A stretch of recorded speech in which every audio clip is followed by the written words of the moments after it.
Assalamualaikum, selamat pagi, Aga Karima pemirsa, seputar ID Sosial kembali hadir menyapa Anda. Kami telah siapkan beragam informasi untuk menemani kebersamaan kita pagi hari ini selama kurang lebih 30 menit ke depan. Berikut 3 informasi di antaranya. Angin puting beliung rusak dan menghancurkan puluhan rumah warga di Kabupaten Takalar.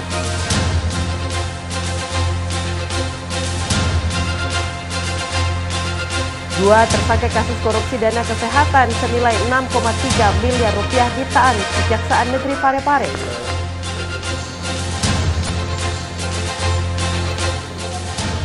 Usaha gogos beromset puluhan juta rupiah dipasarkan hingga ke luar negeri. Dan seperti tadi kami juga akan hadirkan informasi lainnya ke hadapan Anda.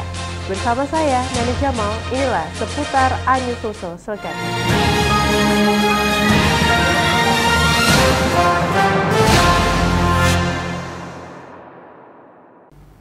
Pemirsa, angin puting beliung merusak dan memporak-porandakan puluhan rumah warga di Kabupaten Takalar. Tidak ada korban jiwa, namun kerugian ditaksir mencapai 300 juta rupiah. Atap rumah warga di Dusun Barugaya, Desa Punaga, Kecamatan Mangarak Bombang, Kabupaten Takalar rusak parah dan terbuka akibat diterjang angin puting beliung. Selain merusak atap rumah, dinding tembok rumah warga pun ikut rubuh. Kencangnya angin puting beliung yang terjadi di wilayah ini bahkan merubuhkan kandang ayam potong yang terbuat dari kayu sepanjang kurang lebih 95 meter hingga nyaris rata dengan tanah. Tercatat sebanyak 20 unit rumah warga di Desa Punaga, Kabupaten Takalar, rusak akibat diterjang angin puting beliung. Menurut Kepala Dusun setempat, peristiwa angin puting beliung yang terjadi diawali dengan suara gemuruh. Datang suara gemuruh, disertai angin puting beliung, langsung dia kena rumah-rumah warga dengan kandang ayam. Ada sekitar 20 rumah warga yang kena untuk rumah. Itu rata-rata kerusakan? Rata-rata kerusakan itu kebanyakan yang rusak parah, Pak. Seng, atap dan ada juga dinding yang roboh. Iya. Meski tidak ada korban jiwa, namun kerugian material akibat bencana angin puting beliung ini ditaksir mencapai lebih dari 300 juta rupiah. Dari Kabupaten Takalar, Bukma iNews melaporkan.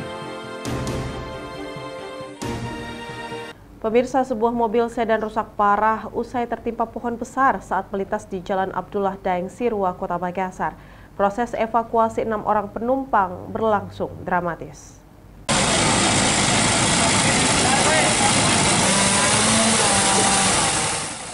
Sebuah mobil sedan dengan nomor polisi DD1524IJ rusak parah setelah tertimpa pohon besar saat melintas di Jalan Abdullah Daeng Sirwa, Kecamatan Panakukang, Kota Makassar.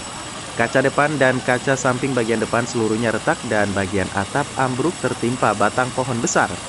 Proses evakuasi 6 orang penumpang yang berada di dalam mobil berlangsung dramatis lantaran warga harus ekstra hati-hati saat membuka pintu mengingat batang pohon masih menempel di badan kendaraan.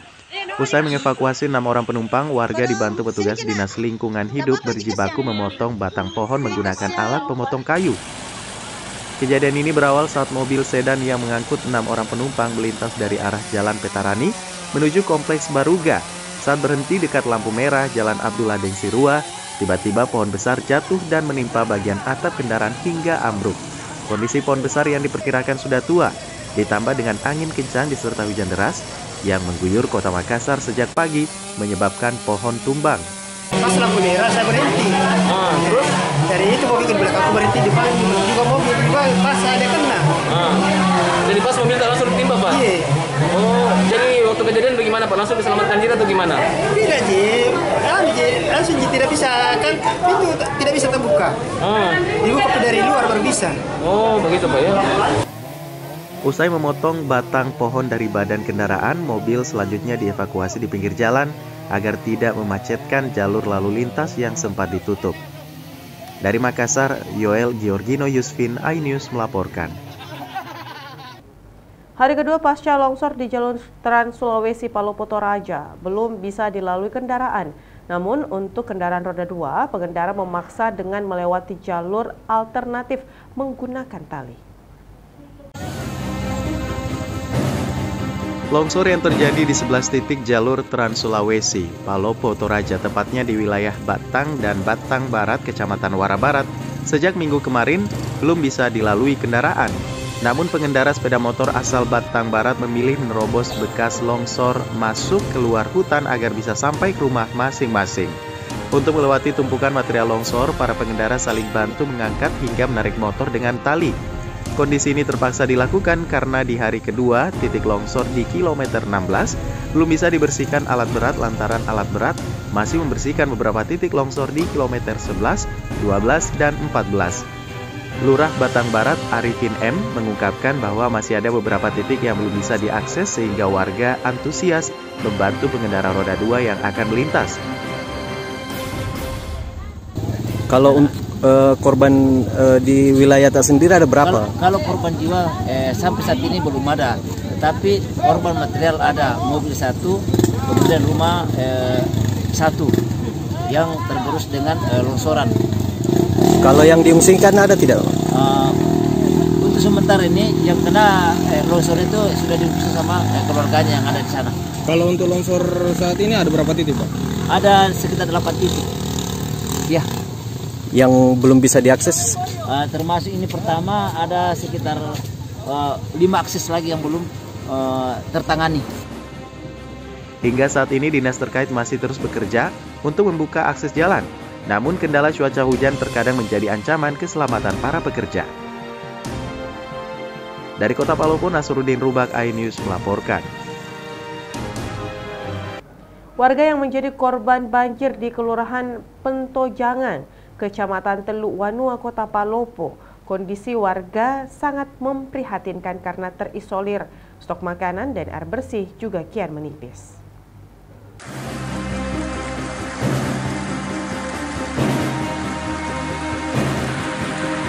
Banjir yang melanda Kelurahan Pentojangan, Kecamatan Teluk Wanua, Kota Palopo membuat warga yang berada di lingkungan Marobo terisolir.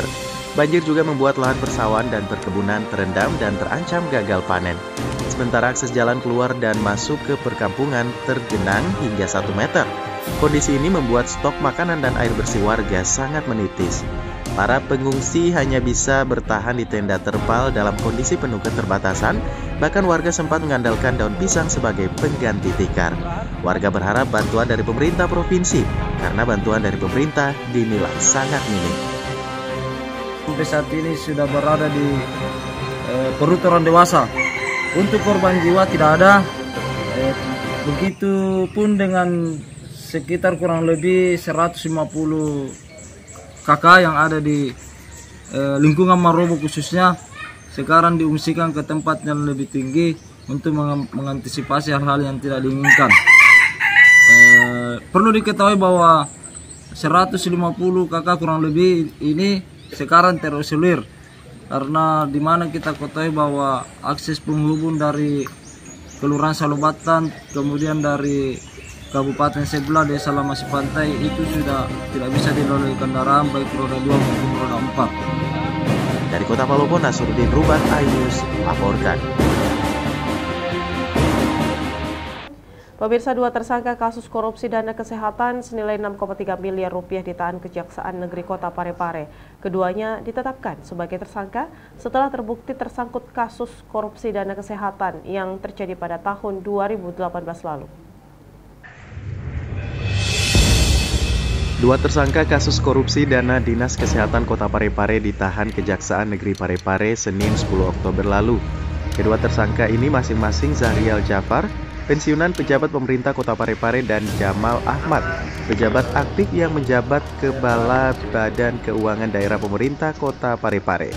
Keduanya ditetapkan sebagai tersangka setelah terbukti tersangkut kasus korupsi dana kesehatan yang terjadi pada tahun 2018 lalu dengan nilai kerugian negara mencapai 6,3 miliar rupiah. Kedua tersangka digiring keluar dari ruang tindak pidana khusus Kejaksaan Negeri Parepare dengan menggunakan kemeja orange setelah menjalani pelimpahan kasus ke tahap kedua. Keduanya langsung dimasukkan ke mobil tahanan Kejaksaan Negeri untuk selanjutnya dibawa ke lapas kelas 2A Parepare. Ya dugaannya ada tindak pidana korupsi. Kerugian kedatangan dua pejabat Pemkot ke Kejaksaan melakukan apa ya? Kita nggak tahu, ya kan. Ya namanya kawan dia kan mungkin menemani. Nggak ada kaitannya dengan kasus. Pak, dugaan kerugian negara Pak yang diakibatkan dari itu Pak, ada berapa sih Pak? Kerugian negara secara totalitas dari kan ini sudah ada terpidana sebelumnya ya kan? Iya. Terpidana sebelumnya.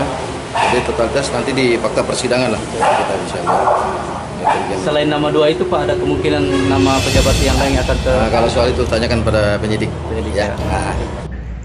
Kedua tersangka dikenakan pasal 2 ayat 1 subsidiar pasal 3 junto pasal 18 Undang-Undang Republik Indonesia nomor 31 tahun 1998 tentang pemberantasan tindak pidana korupsi yang telah diubah dengan Undang-Undang RI nomor 20 tahun 2001 tentang perubahan atas Undang-Undang RI nomor 31 tahun 1999 tentang pemberantasan tindak pidana korupsi junto pasal 55 ayat 1 ke 1 junto pasal 64 KUHP dengan ancaman hukuman penjara paling singkat 4 tahun, maksimal 20 tahun dan denda sedikitnya 200 juta rupiah dan maksimal 1 miliar rupiah.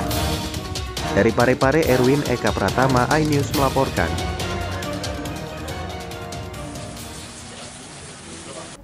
Pemirsa, kami masih akan kembali hadir dengan informasi lain, di antaranya Puskesmas Bonto Maranu Kabupaten Goa serang kelompok remaja menggunakan batu dan busur panah.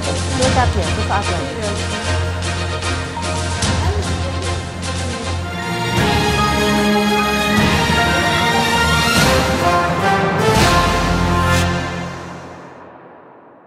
Dan cobalah mari kita semua saling menyayangi dan saling berbagi dan bersama untuk hadapi bencana, kelak sambut pagi dan cerah mentari.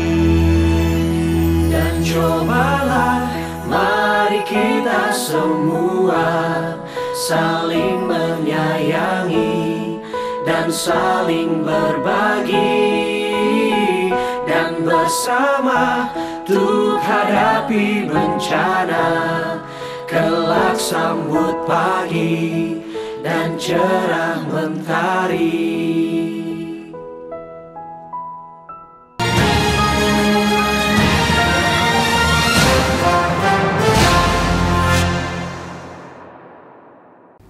Terima kasih pemirsa, Anda masih bersama kami.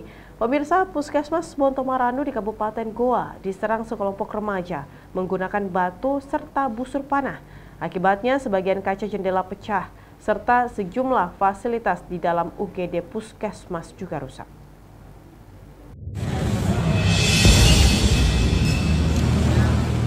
Video amatir seorang perawat ini memperlihatkan sejumlah fasilitas UGD di Puskesmas Bonto Maranu, Kabupaten Goa rusak parah usai diserang oleh sekelompok remaja dengan menggunakan batu dan busur panah. Sejumlah batu berukuran besar pun tampak berserakan di ruang UGD. Akibat penyerangan ini, sejumlah kaca pecah dan fasilitas di ruang UGD Puskesmas rusak. Mengantisipasi penyerangan susulan, sejumlah petugas dan warga disiagakan di depan UGD. Penyerangan di UGD Puskesmas oleh orang tak dikenal ini terjadi pada Senin dini hari, sesaat setelah perawat Puskesmas memberikan pertolongan medis terhadap seorang remaja korban penikaman. Diduga para pelaku melakukan penyerangan karena menduga korban ditebas yang dirawat merupakan lawannya.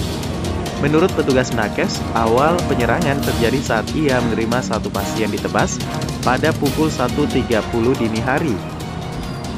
Pasien tiba-tiba datang 2 orang. Ini temannya datang ke Puskesmas, bilang maksudnya minta tolong karena temannya lagi ditikam. Jadi saya bilang, naik maki di tempat tidur. Sementara saya kerja mini pasien, langsung ada temannya banyak kayak menjenguk begitu. Iya. Yang tidak lama itu langsung masuk semua temannya gerombolan ke UGD. Dan dia bilang menyerang mi, baku busur mi. Jadi saya arahkan temannya di pintu, jaga itu pintu, kunci jangan sampai ada di keluar. Nggak ada cuman itu yang terakhir saya tahu, dia temannya ini korban masuk Saya suruh kunci, baru saya kabur. Selanjutnya saya tidak tahu keadaannya bagaimana. Sementara itu aparat Polsek Bontomaranu menduga penyerangan dipicu akibat aksi balas dendam. Polisi pun kini telah mengamankan 1 dari 8 orang remaja yang diduga pelaku penyerangan. Kelompok anak muda yang melakukan pengerusakan, kita lebih kedepankan masalah pengerusakannya, namun tetap kita ungkap masalah pertikaian yang mana di sini sudah masing-masing sudah ada korban. Satu korbannya ditikam, satu lagi kakinya kena parang. Akibat penyerangan ini, pelayanan di UGD Puskesmas Bontomaranu pun terpaksa ditutup hingga batas waktu yang belum ditentukan. Guna penyelidikan, 1 terduga pelaku penyerangan puskesmas dan sejumlah saksi telah menjalani pemeriksaan di Mapolsek Bontomaranu, Kabupaten Goa. Polisi pun kini masih mengejar 7 pelaku lainnya yang masih buron. Dari Kabupaten Goa, Bukma iNews MNC Media melaporkan.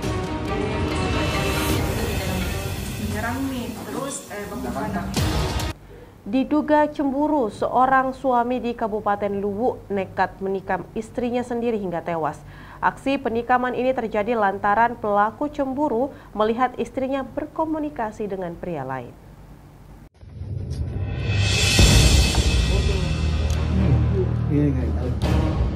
Dengan bergerak cepat, aparat tim reserse kriminal Polres Luwu akhirnya berhasil menangkap Ismail, 30 tahun, pelaku penikaman yang membuat nyawa istrinya sendiri melayang. Pelaku berhasil diringkus saat tengah masa pelarian di wilayah Timampu, Kabupaten Luwu Timur. Usai ditangkap, pelaku langsung digiring ke Mapolres Luwu untuk dimintai keterangan. Dari hasil pemeriksaan polisi, pelaku diketahui cemburu melihat istrinya sedang berkomunikasi dengan pria lain. Pelaku yang tengah membonceng istrinya dengan sepeda motor menaruh curiga karena korban berkomunikasi, bahkan video call dengan pria lain. Setelah terjadi pertengkaran, pelaku dan korban sempat berebutan handphone milik korban. Pelaku yang sempat melihat percakapan istrinya dan pria lain tak bisa menahan amarah hingga melakukan penikaman. Selain istrinya, pelaku juga sempat menikam salah satu warga yang berupaya melerai percekcokan ini. Melihat istrinya terkapar bersimbah darah, pelaku pun langsung kabur. Warga yang melihat kejadian ini langsung larikan korban ke rumah sakit, namun nyawanya tak tertolong. Jenazah korban selanjutnya diserahkan ke pihak keluarga untuk dikebumikan.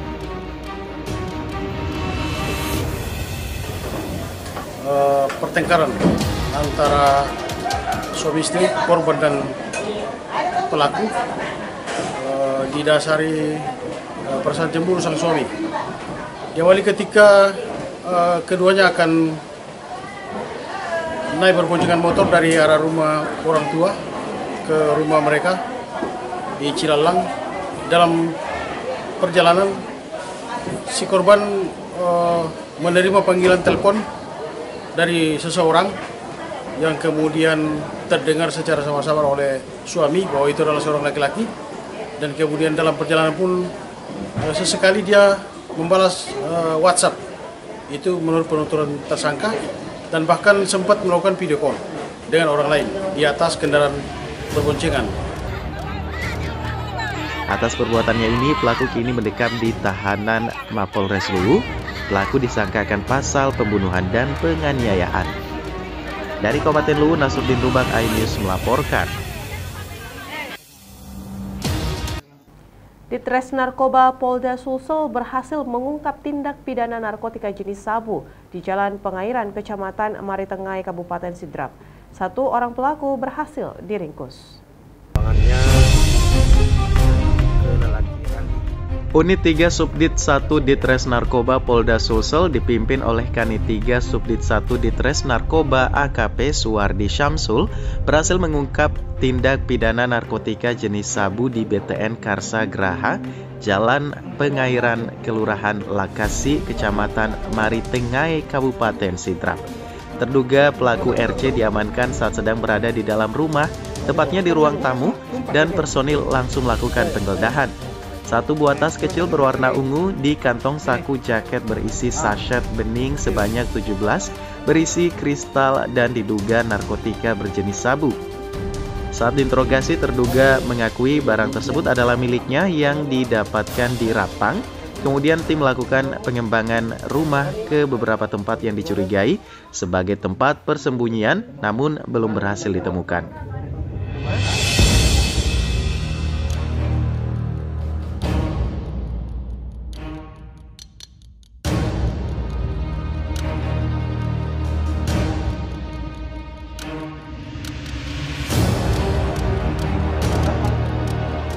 Terduga pelaku RC dibawa ke kantor Ditres Narkoba Polda Sulsel untuk menjalani proses pemeriksaan lebih lanjut berupa kelengkapan administrasi penyidikan, kirim BB ke lapor, pengembangan, gelar perkara, dan pemberkasan. Selanjutnya tersangka berikut barang bukti diamankan ke Direktorat Narkoba Polda Sulsel untuk dilakukan penyidikan dan proses hukum lebih lanjut. Pelaku dikenai pasal 114 ayat 1, subsidiar 112 ayat 1, Undang-Undang Narkotika Nomor 35 Tahun 2009 tentang narkotika. Dari Kabupaten Sidrap, tim liputan iNews melaporkan.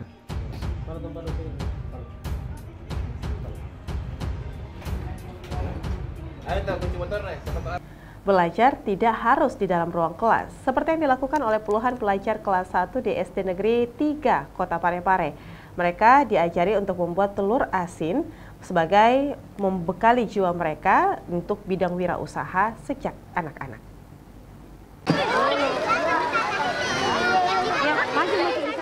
Beginilah keseruan puluhan pelajar kelas 1 SD di SD Negeri 3 Parepare. Anak-anak ini sangat antusias mengikuti praktek membuat telur asin dengan metode air garam yang digelar di halaman sekolah. Bahan-bahan untuk membuat telur asin diantaranya telur bebek, air garam, serta bawang putih yang telah digeprek untuk menguatkan aroma. Tiap anak lalu berbaris untuk memilih telur dan membuat sendiri telur asinnya dengan bimbingan guru. Mereka pun mengaku senang karena dibekali keterampilan membuat telur asin ini.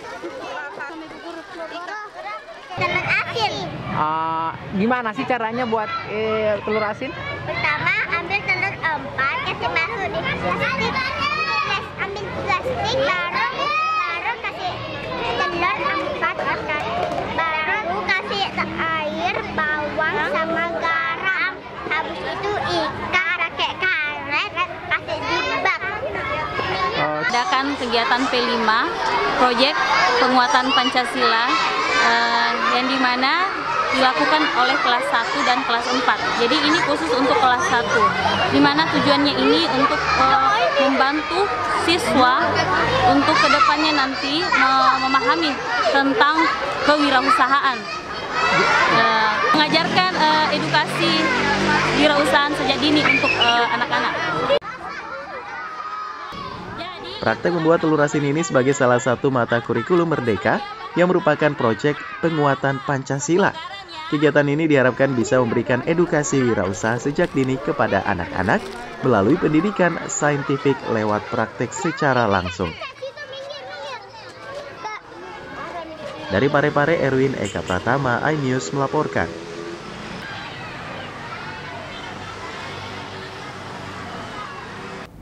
Pemirsa, tanah air Indonesia memiliki banyak kuliner. Salah satunya adalah kuliner khas Gogos yang berada di Kabupaten Goa, Sulawesi Selatan. Makanan dari bahan dasar beras ketan ini dibuat oleh para pengrajin yang dapat meraup omset hingga puluhan juta rupiah.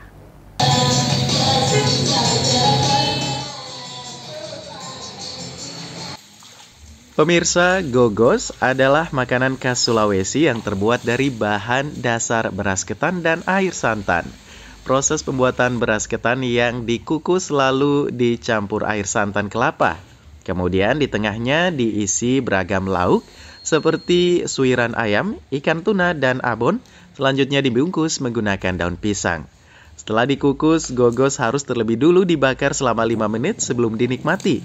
Hal inilah yang ditekuni oleh pengrajin gogos yang berada di Jalan Bonto Tanga, Kecamatan Somba Opu, Kabupaten Goa, bernama Asmiati yang dibantu 5 orang pekerjanya dan sang suami bernama Fattahuddin.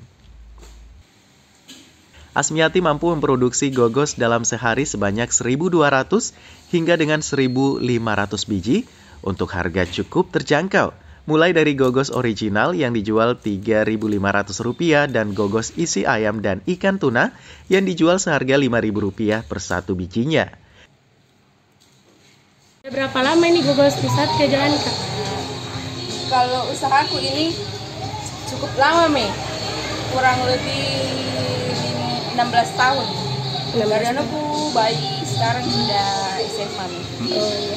Terus ini kakak, gogos kakak beda dengan yang lain. Ini awalnya bagaimana? Kenapa mesti ada isiannya, kan gogos itu kak polos? Iya, begini. Sebenarnya begini. Kan ini turun-temurun ini gogos, artinya usahanya mama tuh ini serius kembali. Yeah. Cuma situ modelnya memang suka beda dari yang lain, berani tampil beda. Jadi usaha bagaimana sih caranya untuk di zaman ini gogos ini kan makanan tradisional, yang mungkin kalau anak-anak seusia dia itu tidak mau Jadi bagaimana saya bisa mengolah gogos ini supaya bisa diterima di semua kalangan. Nah, akhirnya aku bikin nih varian awalnya itu hanya isi kelapa, akhirnya aku rubah ada ikan campur kelapa, akhirnya berubah lagi ikan modernnya di zaman. Akhirnya aku coba isi ayam, alhamdulillah mampu diterima. Oh iya. Sebelumnya Asmiati bersama sang suami sempat jatuh bangun dalam membangun usaha penjualan gogos. Namun ibu yang dikaruniai 5 orang anak ini tak pernah kenal pantang menyerah dengan kegigihan disertai rasa kesabaran. Akhirnya Asmiati mampu melanjutkan usaha gogosnya dan menjaga cita rasa yang sudah berjalan selama kurang lebih 13 tahun dan mampu bertahan hingga saat ini. Dalam sebulannya, Asmiati mampu meraup keuntungan dari penjualan gogos sebesar 20 hingga 30 juta rupiah per bulan. Selain itu, gogos milik Asmiati yang sudah dikenal ini tak hanya terjual di sekitar Sulawesi, namun karena cita rasa gogos miliknya banyak diminati orang, membuat gogos buatannya tembus hingga pasar global. Atas kerja kerasnya dan keuletan Asmiati bersama sang suami, akhirnya dari penjualan gogos, Asmiati mampu menyekolahkan ke-5 orang anaknya dan membangun rumah idaman bersama keluarga tercinta. Kakak ini langganan gogos di sini? Langganan, sudah tahunan. Oh, sudah tahunan. Bagaimana rasanya? Kak, kan banyak sekali di gogos sebelum sampai sini. Kenapa mesti ke sini beli? Iya, beda sih dari yang lain karena isiannya toh dia tunanya, bumbunya terasa sekali sih kemanis-manisnya. Saat ini kakak beli varian rasa apa? Saya kalau beli di mix yang gogos hitam sama putih. Dari Kabupaten Goa, Mulyana, iNews melaporkan.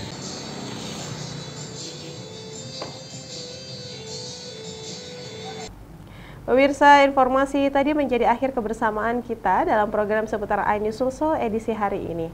Tetaplah bersama kami dan nantikan program menarik kami lainnya hanya di RCTI. Saya Nana Jamal pamit undur diri, jaga selalu kesehatan Anda. Sampai jumpa. Salamat kita pada salamat.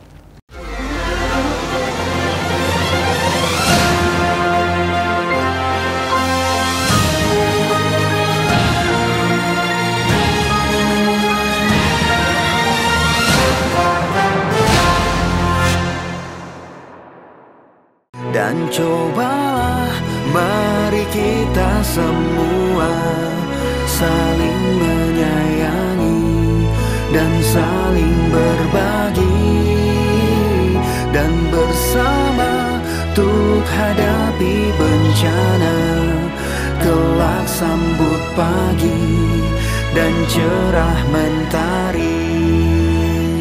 Dan cobalah mari kita semua saling menyayangi dan saling berbagi dan bersama untuk hadapi bencana, kelak sambut pagi dan cerah mentari.